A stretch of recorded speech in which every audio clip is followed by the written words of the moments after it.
Hi Willow and Ash class. So today we are going to start writing our stories. Now we're going to do this over the next 2 days because one thing I want you to really think about is how to make your story exciting. We looked last week about adding in description, we've looked at adding speech, we've looked at using pronouns. So now we've put in all that work, we're going to use our plans that you wrote on Monday and Tuesday to put the story together. Now today, it will probably be good for you to set the scene of your story, and I'm going to show you how you might do that now. And then tomorrow, to carry on the rest of your story, adding in that detail of the event, okay? So for my story, I decided I'm going to have it set in the Arctic, and my main character is going to be a polar bear. So I'm thinking about that setting of the Arctic, thinking there's lots of snow around. It's probably quite wet, but actually the sun often shines. It might not be snowing at that point. Thinking about where my character, my polar bear, might be walking across the plains of the Arctic. And I'm thinking that he might come across a strange object that will actually turn out to be a guitar. So I'm thinking about where's my story going to start and when. So I think one morning maybe. One morning. It's my fronted adverbial. One morning, a young polar bear cub, so I need to say who, so I've said when. A young polar bear cub.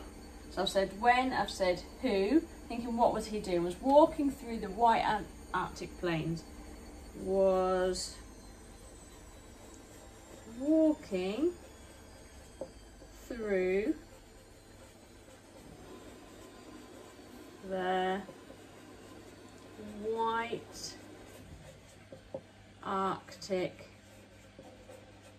plains. I think that's probably long enough for a sentence. I've got my full stop at the end. So I was walking through the Arctic plains. I want to describe what that place was like now. So I'm thinking it would probably be quite silent if there were not any other animals around, apart from the crunching of his footsteps. So how can I put that in a sentence? It was cold and, there's my conjunction, and silent, except for the, I can use my onomatopoeia here, the crunch to describe that sound, as his foot pressed into the snow, as his foot pressed into the snow. So far I've said when, who, what he was doing, and then I've described that setting a little bit. And I could probably describe it a bit more, thinking nothing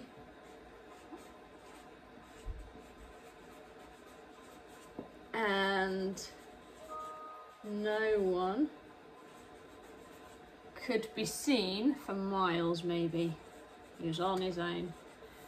Could be seen for miles, except maybe all the snow that was there, seen for miles except the fresh,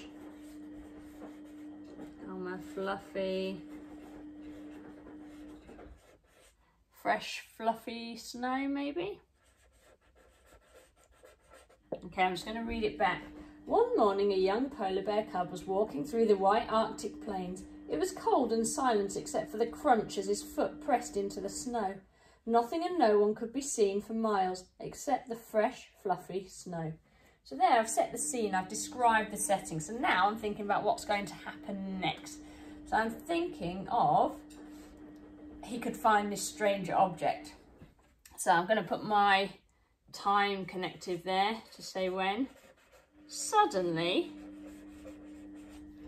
comma, he spotted, I'm going to use my pronoun, he spotted something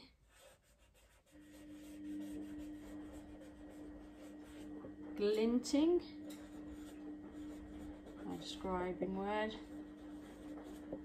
in the snow. Maybe this might be a good opportunity for me to put in some speech. So I might think about, actually, what might he say if he spotted something? Maybe something like, what could this be? So I need to put my inverted commas. What could this be? I'm going to put my question mark because it's a question, and then my inverted commas again. And then he asked. Okay, so then I'm going to think about what he did. I'm not going to put a whole conversation because I don't want to get carried away. Just one bit of speech is enough. Okay, so now I'm going to describe the object. It was a brown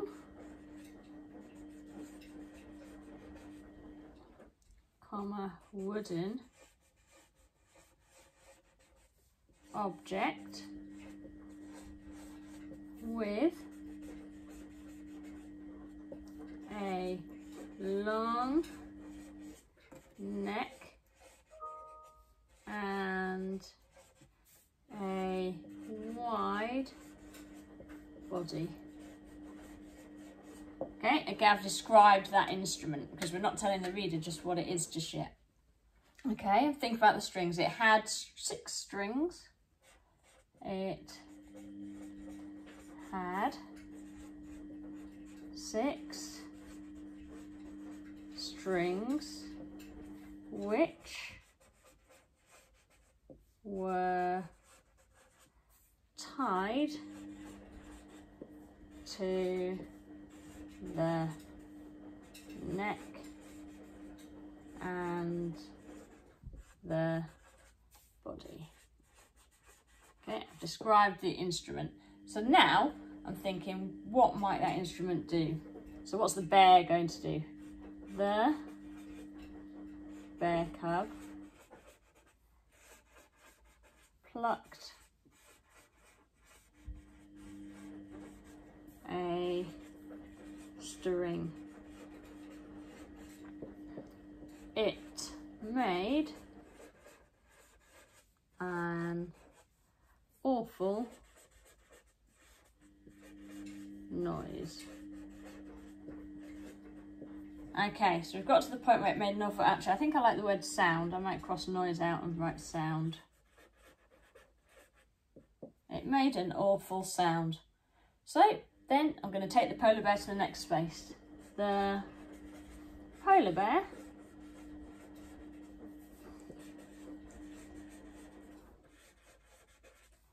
picked up the strange object and carried it back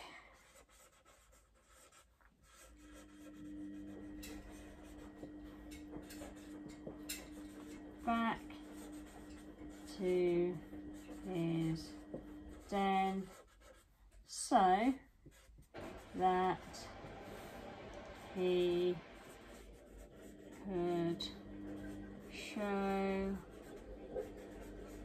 his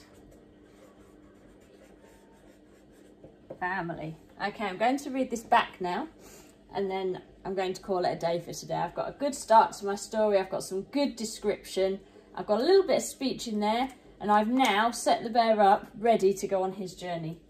One morning, a young polar bear cub was walking through the white Arctic plains. It was cold and silent except for the crunch as his footstep pressed into the snow. Nothing and no one could be seen for miles except for the fresh, fluffy snow. Suddenly he spotted something glinting in the snow. What could this be? He asked. It was a brown wooden object with a long neck and a wide body. It had 6 strings which were tied to the neck and the body. The bear cub plucked a string. It made an awful sound. The polar bear cub picked up the strange object and carried it back to his den so that he could show his family. And I'm just going to bring the camera a bit closer so you can see the story. If you want to freeze this page, you can, so you can have a read through of it yourself. So I'm looking forward to seeing your stories. Have a good start, and I will see you again tomorrow, and we'll go through the next part of the story.